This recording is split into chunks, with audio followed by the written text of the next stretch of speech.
Good morning, everyone. Give it just a second to get everybody in the room. All right. Good morning. Happy Monday. It is Monday. It is May the 11th. Hope everybody had a fantastic weekend. We're going to go ahead and get started this morning. If you have questions, you know the drill. If you have questions, chat them in. And if you're watching on a YouTube Live, you can chat your comments in and Julia will pull those into the chat on Zoom for us. And then if you're watching after the fact, please be sure and go to auxiliary.uga.edu. Click on the Auxiliary Connections tab and then the survey feedback link will take you to the place where you can leave your feedback or questions anonymously, or you can leave us your name and contact information. Also want to point out on the auxiliary website under the auxiliary connections, the auxiliary messages, there's a few there's 3 video messages that were sent in there that you'll enjoy. So be sure and check those out. You'll be glad that you did. So without any further ado, I don't want to take up any of their time. I'm going to go ahead and get started with turning over to our presenters this morning. We've got our own Bill McGee, our IT Director for Auxiliary Services. And joining him, we've got John Ogle, who is the Membership Engagement Manager for NACCU. So they will tell you a little bit more about NACCU. So I'm going to turn it over to them. Good morning, guys. Good morning. Good morning. Well, thanks for the introduction. I really appreciate Bill inviting me to do this presentation this morning. I'm just going to tell you a little bit about NACCU first and then go from there. One of the key purposes for any professional association is to help its members navigate change. People would say that the technology advancements are driving change these days, and NACCU members are particularly influenced by the nature of that through their work. One of the things that you'll find is that there are several underlying reasons behind the rapid pace of change. You'll see here on the screen is that, first off, there's a lot of changes as far as the needs of students. There's a greater expectation for convenience these days. You'll see that students are increasingly relying on smartphones, mobile apps, and wearables. They value their time, so as a result, they value services and products that save them time. Simultaneous to that, you'll see that students and their parents are increasingly concerned about security on campus. Institutions have strengthened and updated their access control systems over the last 10 years in response to that. And then simultaneous to all this, with the transaction systems and access control systems, what you've seen now is the technology take a whole nother step. Here in October of 2018, our industry started to implement mobile credentials on individual college campuses. This is continuing a gradual departure from room keys, and now institutions are also beginning to shift away from the long-standing ID card. Students are seeing the integration of the technology not just as simple convenience, but also as an enhancement of their student experience. Hey, John. Yeah, Bill. Are you supposed to be sharing your screen right now, or? Is it not sharing? No. Okay, hang on one second.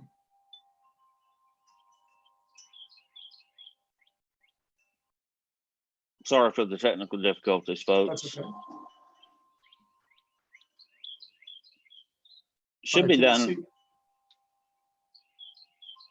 Yeah, I had it up a moment ago and it's not working.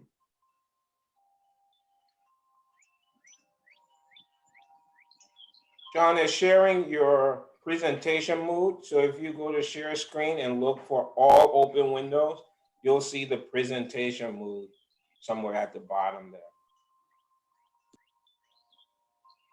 Okay. Here we go. Okay, can you see it now? There you go. Perfect. Good. All right. Let's see here. So there's just been a greater focus on the overall student experience within our industry over the last several years. You know, an example of this is just, you know, the rise of things like online food ordering, and now you're seeing robot delivery, which can enable students to reach classes on time or not interrupt their study groups. And so there was already a lot of change among student needs, and now we've got, you know, COVID-19 that's upon us, and we have to take another step in terms of maintaining, you know, safe environments by implementing protocols that support social distancing, but are really brand new to everybody here in the last couple of months. So on top of that, we've got changing dynamics at institutions. We've got, for example, we've got the continual evaluation of, you know, how to streamline operations in an effort to find savings, whether it's in terms of dollars or in terms of time. Really, that continues to be an ongoing thing. That's not anything new per se, but it does continue to cause us to change. In the meantime, we're also seeing things like, you know, revenue sources like off-campus merchant programs are scaling back at many institutions. So we're trying to figure out how to, you know, maintain what we have in light of these, you know, changes in terms of revenue. You know, while the method of things like payments and access control may be transitioning from plastic cards to a mobile credential, you've got the data from the transaction and access control systems is seen as an increasingly valuable resource, valuable repository of data for measuring institutional effectiveness in these efforts. So, you know, with all this comes, you know, more scrutiny with institutional purchases, with data security, and smartly, you know, a lot of institutions are beginning to leverage this with their vendors. So in our case, you know, for example, negotiating, you know, open API in technology solutions, you know, for the card system is going to be really important going forward. We've seen that here in particular with the University of Georgia, and institutions are realizing that the open API, it allows for them to do two things. It allows for them to have, you know, really greater options in the present, but also long-term flexibility. And so I know Bill can touch on that, you know, with you all a little, probably in a little more detail, but, you know, all of this just sums up, you know, just in our industry alone, just sums up constant change. And I'm sure many of you are feeling that in your tasks as well.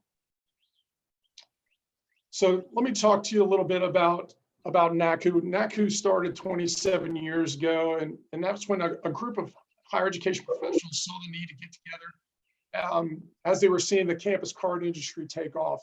At the time, really ID cards were becoming something where there was a need for technology behind the ID card. It wasn't simply just like a driver's license where it was just a piece of identification, but there were things like the transaction system were starting to come in for dining services as a key component to this. And then over time, access control became a significant component. We were originally founded as the National Association of Campus Card Users. And really, we've seen here in the last several years that was changing. Our purpose was changing. And so 2 years ago, after our 25th anniversary, excuse me, we, you know, embarked on making a change in terms of where we were heading as an association. And part of that was a name change. So now we're just known as NACCU. And in part because we grew beyond the United States, and also because we were growing beyond the ID card.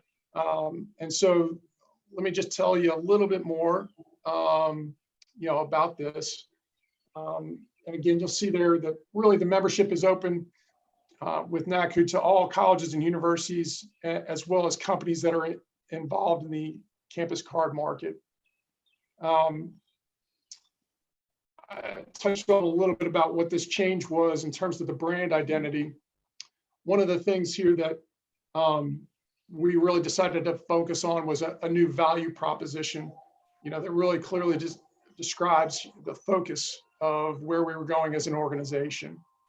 And as we touch on here, the word card might be in our roots, but really we saw already that the industry was moving, and this was even before the mobile credential, but we were already seeing it move just beyond the card itself. The next slide here just really is for you to look at later, but it really just touches on, I think, 3 key strategic priorities that are really, important for us. But I'd say with even any association, there's some key components here. And you'll see there the 3 strategic priorities of knowledge creation, membership development, and navigating technology. And one of the things I think that we really decided as we were going down this road is to keep our focus on equipping our members with the community, the resources, and the training that they need so that they can best serve their institutions and their roles. And so that's really in a nutshell of what we're trying to do, what we've been doing, but what we're doing now in light of a changing environment. So, just to give you a little bit of sense of what our current institutional membership looks like. So we've got 430 members. They're in 7 different countries. The institutional size really varies. We've got everything from under 2,500 to over 50,000. And it's a pretty even split as far as if you were to segment those groups. It's not heavy to one institutional size versus another. And on top of that, their card program is different. So you've got some that have a card program where it's just a simple ID card with a basic mag stripe on it. And then you've got everything from proximity cards to NFC cards, as well as now mobile credentials. And so our institutions cover a wide range in terms of technology. And then you're going to see here that not only is the technology different from one institution to the next, but how it's administratively delivered. Oftentimes, the card operation can be decentralized among a couple different offices. Often those offices are located in I could list out about 10 different units that could be on campus, and I've listed some of those there in the presentation. And what I try to convey there is that there's not a one-size-fits-all approach to delivering the card program at an institution. A lot of it's just developed over time, rather organically, based on staff support as far as and what the institutional needs were at the time. So as a result, it's even more important for us to be able to deliver the needs, educational needs, and the training that they require based on just a really broad set of needs from one institution to the next. One of the things that we surveyed members a few years ago is that they found that 86% said NACCU is the leader in terms of knowledge regarding the campus card industry. The other interesting thing we found was that at the time, a majority of our members were relatively new in the industry. They're less than 5 years. And so the need for constant training was very apparent to us. At our 2019 conference, a third of the people that attended at our annual conference said that was the first one that they had ever attended. And so for us, it's just it continues to be this thing where we have to do everything that we can to deliver training that is current and relevant to what they're continually doing. And so one of the things that I really want to pause here about to just explain NACCU membership. And for some people, they're part of other associations or other nonprofit groups that have membership, and a lot of times those are individual memberships. So what we have is we have an organization-wide membership. And so for the University of Georgia, the institution is the member. And underneath that, we provide opportunity for as many individual staff can be covered under that membership. There's no additional cost to have access to this as an individual staff person. So if for some reason you're not getting you want to have access to this information and you don't currently have it, you can either connect with Bill after this call or even me, and we can get you set up with individual access. There's, again, no additional charge for that. It's covered under UGA's membership. And that just provides, especially in cases where there might be decentralized operations, it allows for all those affected departments to have access to this information. I'm going to touch on the benefits here, a little bit to give you a little more detail about what we provide. And so one of the key resources that we provide is data.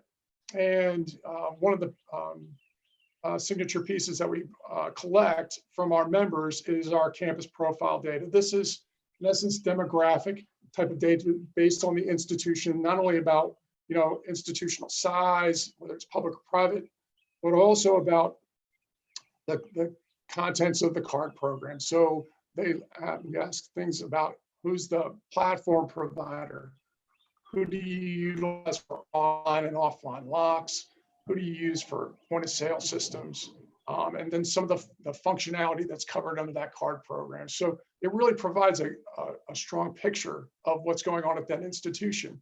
I myself used to work at an institution, and oftentimes when I was asked, hey, we'd like to make this improvement, the next question would be, well, what are the other institutions in our conference doing? And so something like that question can be easily answered with the campus profile data, because you can find out what are your peer institutions doing as well. The other thing that we're looking at in terms of data is pursuing an update to our benchmarking project so that we can get more in-depth data from our member institutions here in the next year. One of the key benefits that our members have said is really both timely and heavily utilized is our listserv. And really the great thing about this is that it doesn't require you to log in. You can just send an email to the listserv. Within about an hour or two, you'll get 6 to 10 responses from other institutions really around the US and Canada primarily. And again, it can be very technical in nature. It can be very general in nature, but what I found is that that's a great place where our community really jumps in and works together to help each other out. Some of the other resources that I mentioned on here are, we've got 2 e-newsletters that are really timely. The one with CR80 News that comes out weekly really is a great snapshot of what's going on across higher education in the card industry. And then we have a great career center where you can, the University of Georgia can post job openings here for free because they're members. And then we've got a great number of volunteer opportunities. Bill is one of our active volunteers on the corporate relations committee. He's been a big help with that. And there's just great ways to, again, engage. You learn a lot from volunteering as part of the association. So another great opportunity there to learn something. These next resources, and just to point out, I've included the hyperlinks here for your reference. So you'll get a copy of this presentation, and it just makes it easy for you to be able to click on these links after the presentation so that you can see a little more detail on them.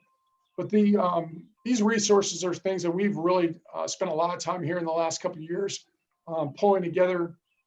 The Vault is a digital library, and institutions across our membership have uploaded lots of valuable resources that they utilize at their institutions.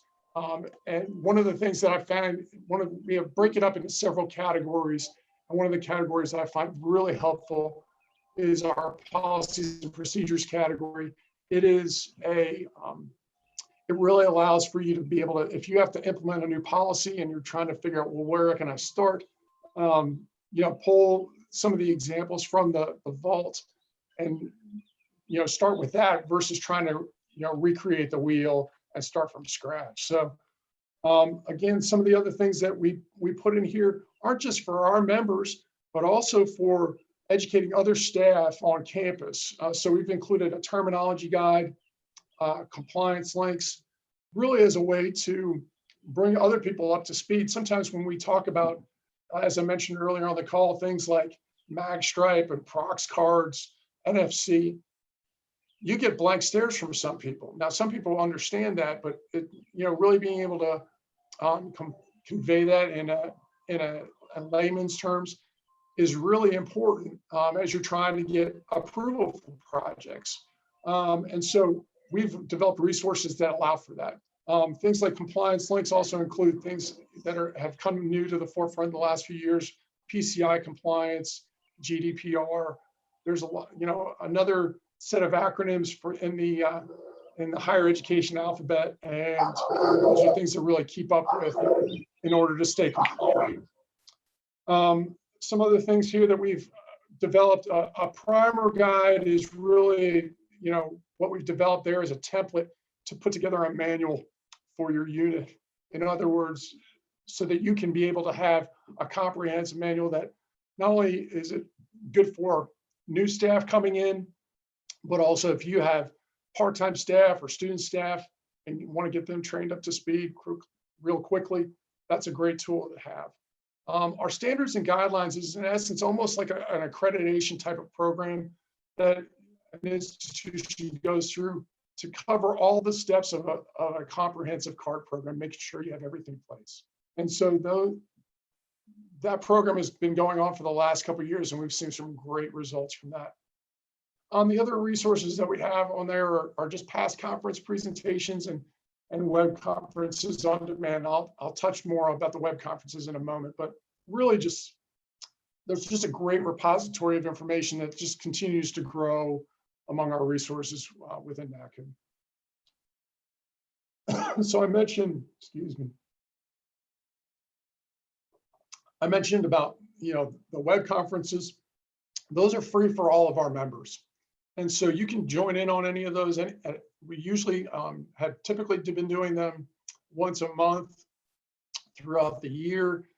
Here, in light of everything that's been going on, we've actually been doing them more frequently. And we've got some more things that are coming up in terms of that delivery through that format. The other events that we have are obviously the annual conference. This year's conference was unfortunately canceled, but we already have plans for the next 2 years. You'll see the dates and locations there. And another a series that we started here this past year is called NACCU Near You, which is a series of one-day driving events. We launched that this past year. We did 5 in different parts of the country, and we anticipate that we'll be doing more in the future, where and we'll be probably close to an area I would anticipate the next 2 years to you all as well. Again, I think one of the big differences between these events is obviously the size and the scope. The annual conference just is where we'll have 500 plus people in attendance, and you really get to see the breadth of all that's offered across all the different options for a card program and a wide range of training sessions. Whereas NACCU Near You is really geared towards more a smaller group, more like 25 to 30 people in attendance. And that's where really we try to build the relationships within the local area among institutions so that they can learn from each other and develop ongoing relationships. And so different types of events, a lot of times our members can only send, anywhere from 1 to 3 staff to the annual conference. Whereas NACCU Near You has been utilized for additional staff to be able to go to that to get some professional development. It's a great opportunity for new staff that might not typically get to go to the annual conference. So those are some of the events that we have going on an ongoing basis. In light of everything that's been transpiring, we've launched some new virtual resources. And so I'm just going to give you a little bit of a description on all that's going on here over the next couple months. I'm excited that we're launching this. It's called a Virtual Expo Showcase series. And what we're doing is we got feedback both from institutions as well as our corporate members to say that, in light of the fact that we couldn't do the conference this year, we still have got a lot of business to take care of in preparation for the next academic year. And so what we've done is we're providing a platform for that through Zoom, where we're going to have them do product showcases and demos over the next month. Each corporate member, if they choose, is going to have a dedicated time to do that. And then it's open for our members to ask questions and get answers to their issues. The great thing is that this is going to be free for our institutional members to participate. And so one of the things that we're looking forward to is launching that here in the next, it's going to be in about a week that we're going to be launching our first one. And we've already seen great response from it. So look forward to hearing more about that. Also, in the fact that we couldn't have the conference, there's a lot of training that we were looking forward to sharing this year. We're going to hold a campus card virtual forum so that our members can get that training that they needed. Again, one of the things that we'll provide as a vehicle for our members to engage with the speakers to, again, get some of the questions answered. So look forward to hearing more about that. We don't have any specific date and time yet set for that, but look forward to hearing more on that. Later on this month, we're going to have a broad session really touching on some of the key issues that are facing higher education in terms of the card industry. And so we've got 4 speakers lined up that are going to talk about really some of the thought-provoking content that is our members are dealing with these days in a kind of unique format. And so I encourage you to sign up for that. It'll be on May 28th at 3 p.m. Eastern.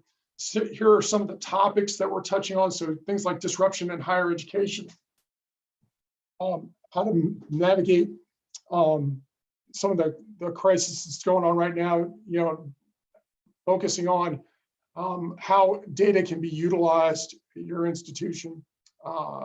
Things like, as I touched on earlier, how are robots impacting student life? And then also, how do we deal with customer service in an era of social distancing right now? So some key topics that we're looking at for that session. Another thing that we're looking at launching here in the coming weeks is a new channel for us. Obviously, we've got the traditional website and social media, but NACCU TV is going to be a virtual platform that will house all these programs, all these video formats that we have. So not only are we creating some of these new programs, but we've launched here in the last 2 years 2 really helpful series. One is called It's All About the Data, which really encourages our members in some training on how to leverage that data that they capture through the card system. And then another one is called Talking Campus ID Tech.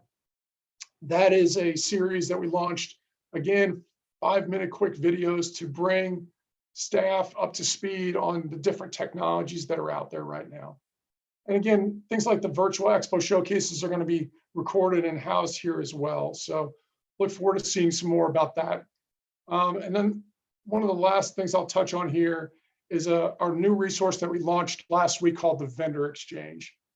And so I'll touch a little bit more about what corporate members mean. I know I've mentioned that a couple times here already, but last week what we did is we launched a searchable directory of our corporate members based on business category. And so now if you're looking for something specific to, say, online photo submission or access control, you can find that very easily by going through this directory. And so let me just explain a little bit about what that means. For our corporate members, what we have is we have corporate members that cover a wide range of industry categories.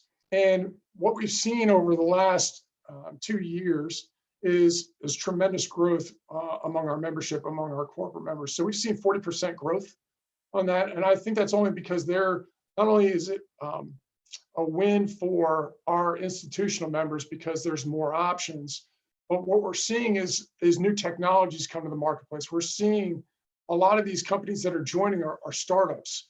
And so they're bringing some new technology based on some of the newer softwares that are out there versus being built on some old constructs that some longtime members have. And so one of the things I think that's really advantageous for our members is they're getting the benefit from this as they're making decisions for their card operation. So you'll see here, some of the categories that we have are, we've got the campus commerce providers. So groups like Atrium, Transact, Seaboard, TouchNet are some of those that are included in there. But then you've got point of sale systems, access control systems. We certainly have several companies that do consulting to help you prepare for RFPs. The banking industry has had a presence with us. And then also just the stock in terms of ID card printing stock, card stock providers, the supplies that are needed there, which oftentimes is some of the technical issues that we hear come up among our members in terms of on the listserv. Some of the other corporate members, like I mentioned earlier, you've got some new ones that are coming to the forefront. So now we've got food delivery robots, passport photo booth, mobile app developers, queue management software, biometrics. So some of these are even new sources of potential revenue for institutions. And so again, there's some exciting things that are coming down the line that we're anticipating that as we go and recruit new corporate members, it only provides more opportunity for institutions to get the most competitive product and competitive price. This last slide is just a kind of an example of some of the groups that I mentioned that are among our corporate membership right now. Some of them you'll probably recognize, some that are not just specific to the card industry, but you recognize, groups like Wells Fargo and TCF Bank, HID. So we're excited about the direction things are going, and certainly excited that institutions like the University of Georgia are part of this. We're continue to look to meet those needs. So if there's ever questions that you may have or ideas that you may have, feel free to reach out to me or reach out to Bill, and we'd be happy to help you out with that. Bill? Thank you, John. There's a lot to running a card program on a campus, and many people don't have the knowledge yet to understand what we do, but hopefully now you have some of that knowledge. To give you some details, we use a Desfire EV2 card. Big word, we call it EV2 for short. It is a smart card that has a chip in it, and basically we can we store in secure vaults our access control number, our 16-digit financial transaction number, different numbers. So in the event that you walk up to an access control reader, when you present your card, it does a secure 128-bit encryption handshake, and it only reads the access control portion. It doesn't even try to read the financial or other areas. Also, we have room on the card. I saw a question. We have room on the card to add applications to that card. So say we come up with something, special and unique, and we wanted to write it in that format, we could do that and store it on the card. A lot of people will have transit data on the card. They will have healthcare data. They will have any kind of data you can think of, you can put on the card securely. EV2 is the latest in card technology. We're one of the first universities, or one of a group of the first universities to move forward with EV2 technology. We did that with a lot of research with working with NACCU. As you see, they work with like our Zebra printers that we have in the commissary for printing labels or used to use zebra. We work with Color ID. We get cards from Color ID. They're sent to wavelengths to be securely encoded. Genetech, of course, is our card access solution on campus that they work with. Transact used to be called Blackboard. They sold it off, but we used Transact for over 10 years and moved to Atrium. So there's a whole host of vendors that we work with.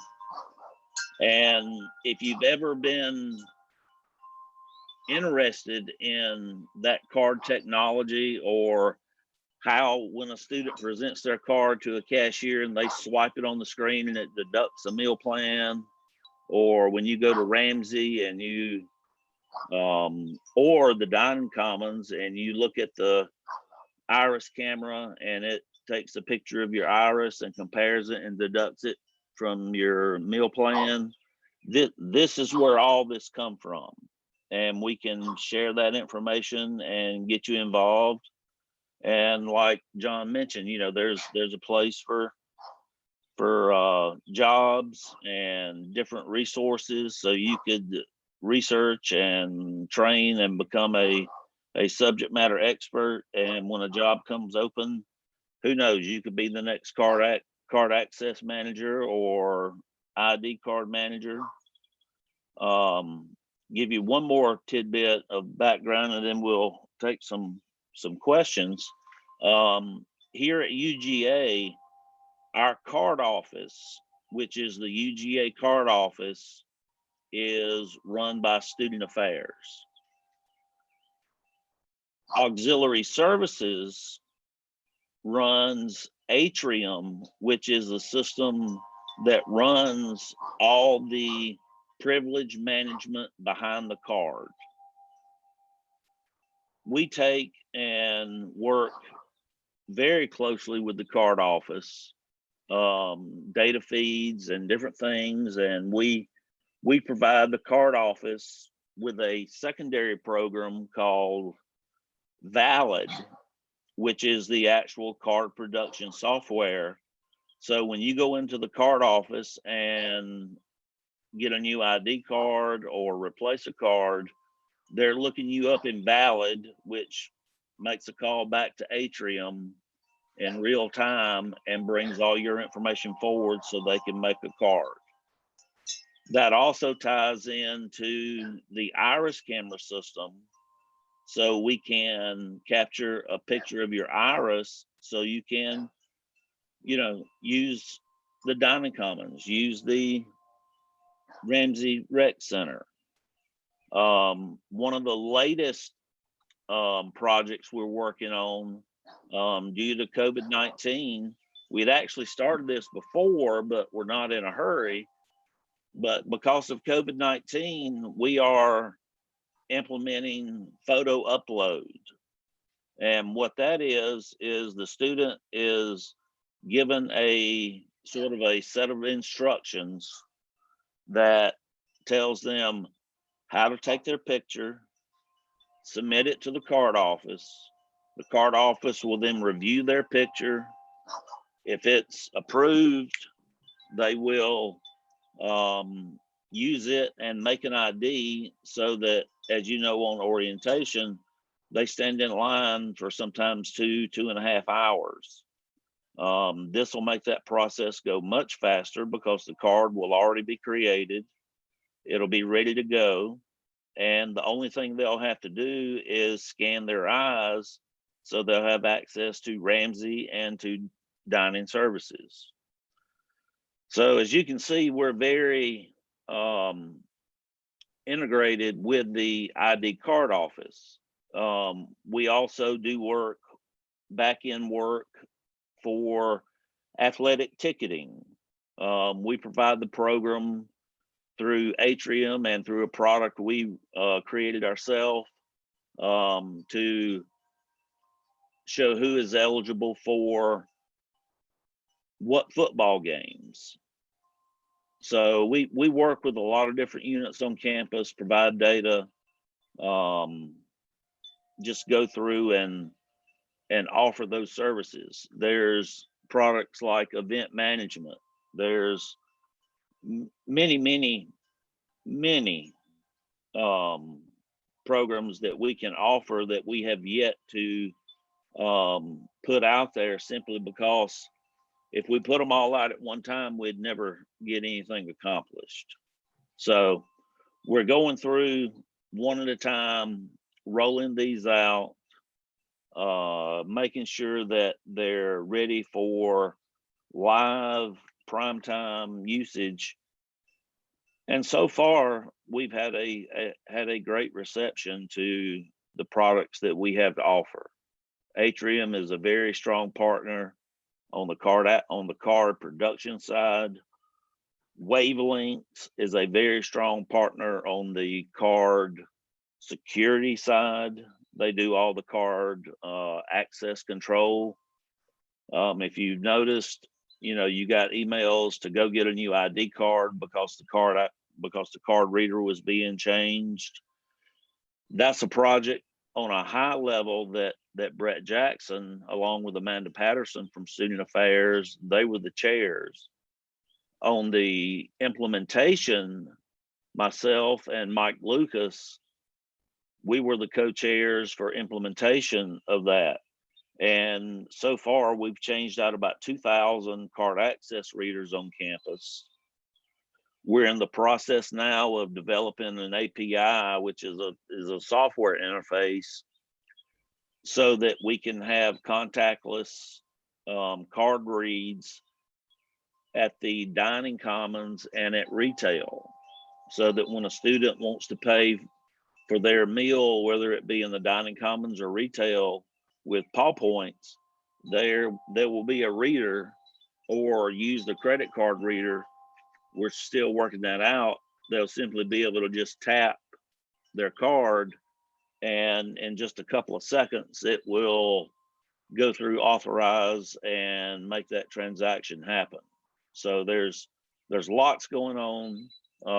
If you'd like to be involved, as John said, reach out on a campus level, reach out to me. I can help you get engaged with NACCU so you can get access to all those resources, and there are many. It is a great resource. So just with that, we'll see if there's any questions or any comments we can speak to. Okay, so the first question, if somebody wants to join the virtual training on May the 28th, how is that possible? So real simply, we just need to first get you set up on an individual account, and then you can register for the event. In fact, I've included the hyperlinks in this presentation, which everyone will get. So all you have to do is just email me.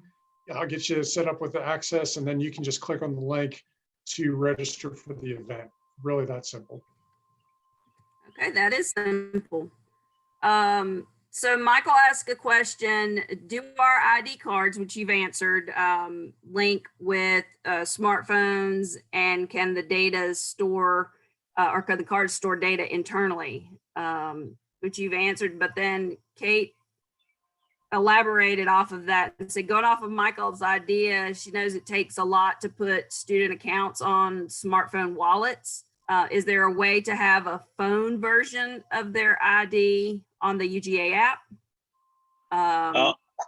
We are working with that. We have actually beta tested 2 different solutions, and we are in process of working with another big player in the mobile market. We're unfortunately, the group that's doing that is under non-disclosure agreements, but I can tell you that we are working on that process. And if we find a solution that is both beneficial to the university and cost effective, we'll look at moving forward with that. Yeah, COVID-19 is bringing a lot of contactless opportunities, we'll say, for developers at this point. So I know everybody will be interested in watching to see what NACCU does in the contactless card. Well, and I'll give you an example of, Bill touched on the online photo submission, which, some institutions are already implemented, but this certainly, fast tracked some institutions to make that happen. Another thing that really is unprecedented for us is, while many institutions are saying they're going to be back on campus in the fall, they've already said summer orientation is going to be done virtually. And so for our members who have a role in both typically doing a presentation during orientation, but also that's oftentimes been a key point for doing distribution of ID cards to the incoming freshmen. All those plans have changed. And so we will convene groups together in the midst of some of these changing circumstances to at least have a roundtable discussion to hear what each other's doing. And so that's some of what we feel like is part of where our purpose right now is to gather the community together around these changing circumstances to come up with solutions. So is the card, or is the internal storage read and write? Michael says he assumed all the data associated with the card is stored and manipulated through the quote cloud. How's that? The data is read write, and it is stored to the card, not to the cloud. Basically, say we decided, I don't know, we wanted to put movie passes on the ID card for the tape theater. We could set up a reader, and you would go by and you would tap your card, and it would read your card, then write to your card your movie passes. Then the next time you go see a movie, you tap your card, it would deduct one from your balance. So that's just a simple example, but it can be used for, virtually anything. We do have limited storage. We have a 4K card, and with everything we're doing on it right now, we're only using about maybe 3/4 of a K. So we've got 3 1/4 K of space on the card, and for the way these cards work, that is a huge amount of space. What about the card? Say someone leaves the university and we don't get their card. Are those cards deactivated? Same process as it is today. The card is, even though we, the department, or you, the individual, purchase the card is property of the university. Part of the official exit interview process, or at least it was to reclaim the card. When your information is processed through EITS, your card is deactivated. So what are the security concerns if someone misplaces their card? Same as they are today. You can go online and report your card missing or stolen. And basically, if you report it missing or stolen, it will suspend all activity on the card, and you have the opportunity to go back in and reactivate that card should you find it. And it's all done by your MyID and password and things like that.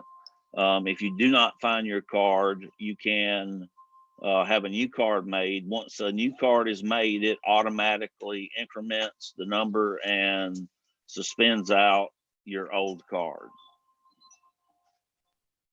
Okay, well, you just answered my next question, which was going to be, if they replace it, they don't ever find it, what does it override the missing card so that they don't now have two floating around. Yes, yes, yes. You can only, the way the system is set up is you can only have one active card. If we were to go to a mobile credential, you would have one active card and one active mobile credential. In essence, you would have two credentials at that point if you want to get real technical, but you can only have one active credential at a time is the easiest way to say it.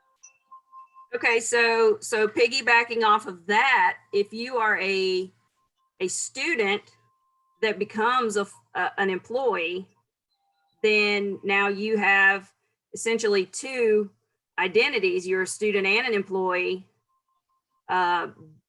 Do you have to, is there a difference in the card whether you're a student or an employee? Do you have to give up one of the two? Do you can you be both? Can you be both and with one card? Well, the card is the card. Doesn't matter whether you're a campus visitor, campus pastor, student, faculty, the president. The card technology is the same for everyone. As far as your role, if you go back to EITS and into ID management, you are only classified as one primary membership. If you are a staff person working a full-time job and you go to school, even though you're considered a student, your primary role in the system is a staff member. And vice versa. If you're a student who happens to work for dining services, your primary role is a student. But you would only have one card active under the new EB2 cards as they are today.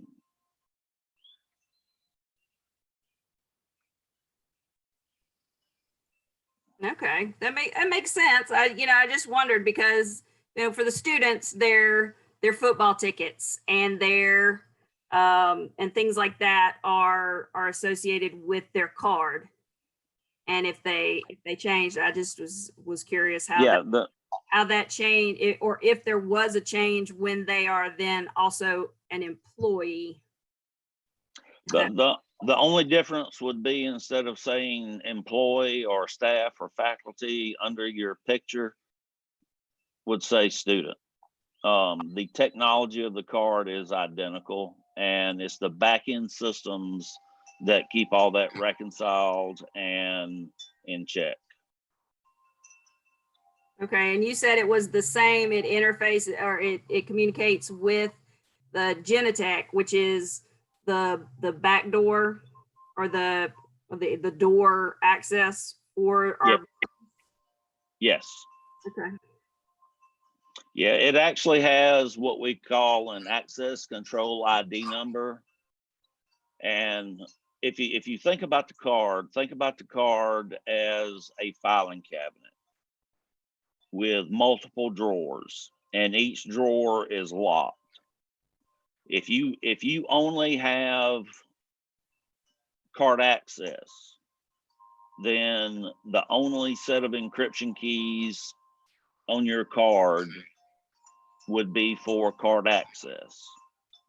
And so it wouldn't even look at those other drawers that may be, I don't know, your football tickets. It could be your Bulldog Bucks, your Paw Points, things like that. So it won't even attempt to look at those because it doesn't have the necessary security protocols to access those drawers. And the security protocols, it's if you look up Desfire EB2, you can read about it, but it's pretty secure. Okay. All right, we've got just a few minutes left. If anybody else has any questions, please chat them in. We really do appreciate John and Bill presenting the The card, they seem so simple. A card, it's just a card, it's just my ID card. But they are very complex cards. It's really fascinating to me, but I like data and tech stuff, so it seems interesting. So If you are interested in any information about being a member of NACCU, access to NACCU Resources, like John said, you can email John at john@naccu.org, or you can email me, bmcgee@uga.edu. We will make sure you get access.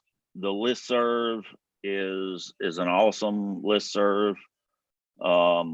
It's a great resource. On the website, there's everything. Like I said, there's terminology, glossaries, there's job postings, there's, it's just full of information that could be of interest if you have any interest in the technical aspect of what we do with an ID card to ensure dining services run smoothly. And Bill, I'll just add one thing. I mentioned earlier about how there's so many new people within our membership. And so just to give you a little sense of their background, many of these people weren't trained up on this technology. They have some other sometimes they have an IT background, but other folks don't. And there's obviously some on-the-job training that they end up doing, but there's certainly things that they've learned through being a part of NACCU that's helped equip them. So, as you're looking at this and saying, well, how do I get, from point A to point B in terms of, understanding it, how to pursue a career in this, really the resources help you to move that in that direction. So don't feel like you have to have years of experience managing a card office or to be able to jump into this industry. John, what level of employees currently take advantage of NACCU trainings and resources, or what would be your advice for getting more non-typical quote non-typical participants? Well, I'll give you a couple of examples. Like, for example, at our annual conference every year, we do what's called the New Professionals Institute. Now, some of those professionals aren't necessarily new in their careers, but they're new to the industry. And that's a great way to just dive in. I would say also NACCU Near You has some similar components to it, but we're also going to do a virtual version of our NPI program as well. So that would be one place I'd start off with. NPI, what is NPI? The New Professionals Institute. Professionals Institute, okay. Everything has an acronym, and I get they sometimes run together. It's just, but thank you. We are really appreciating you taking your time this morning to spend with us. Bill, same to you. We appreciate you. I can talk. We appreciate you taking the time this morning as well. Before we go, I just want to remind everybody there is a session this afternoon at 2 o'clock that is titled How to Develop a Learning Mindset. So that's at 2 o'clock this afternoon, and look forward to having you join us for that. Again, thank you, John. Thank you, Bill. Thank you, everyone, for joining us this morning. We're very happy to see everybody, and glad everybody was here. Good deal. Thank y'all very much for joining. Have a great rest of you. We'll see you later. Bye.